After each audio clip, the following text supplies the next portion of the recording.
I was huge in the world of hip hop, but in Hollywood, I was nobody. At a Lakers game, I was nobody. At the Roxbury, I was extra nobody. When Eddie walked in, he shut it down. It was humbling, it was embarrassing, and it was frustrating. I remember one night in LA, the DC go-go band EU, Experience Unlimited, was playing at the Palladium. They had opened for us in 1988 and 89, and we had developed a friendship with the lead singer, Sugar Bear, and the rest of the group. Spike Lee had just put their song "Da Butt" in the movie School Days, and EU was now the hottest group in the country. Charlie and I planned to take a break from the emotional battery of being nobodies in Hollywood and just for a night return to the world of music.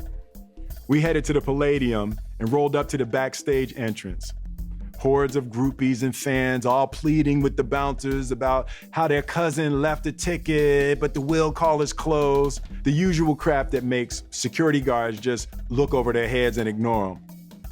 Charlie does his usual thing, stepping up to the front and speaking for me. Hey, my man. Yeah, I'm here with the Fresh Prince.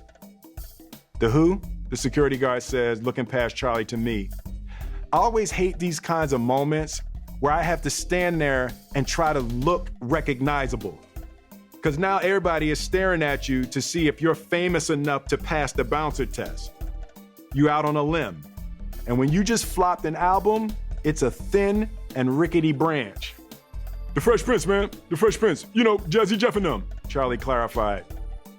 The bouncer looked at me with the universal glare that signifies I'm foraging through my visual Rolodex and nope, you're not in there.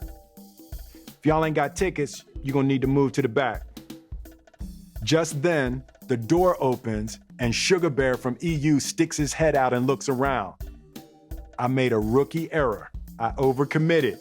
But when I saw a familiar face, he felt like one of those round life preservers being thrown to me as I was drowning in a deepening sea of insignificance and irrelevance.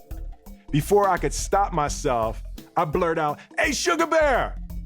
Sugar Bear looks right at me. There's a moment of recognition. I point to the security guard as if to say, "Yo, man, tell this dude to move and let us in." Sugar Bear pauses, looks at the security guard, subtly shakes his head no. He scans the crowd to see if the person he was really looking for is out there. They're not. So he turns and goes back inside. I turned and gracefully made the ex-famous person's walk of shame. Inside, I was raging. But as is my habitual emotional way, on the outside, I was totally calm. I didn't know where I was going, but block after block, I just walked. Charlie said nothing, but kept step right behind me. We walked for miles in silence. What the hell is happening?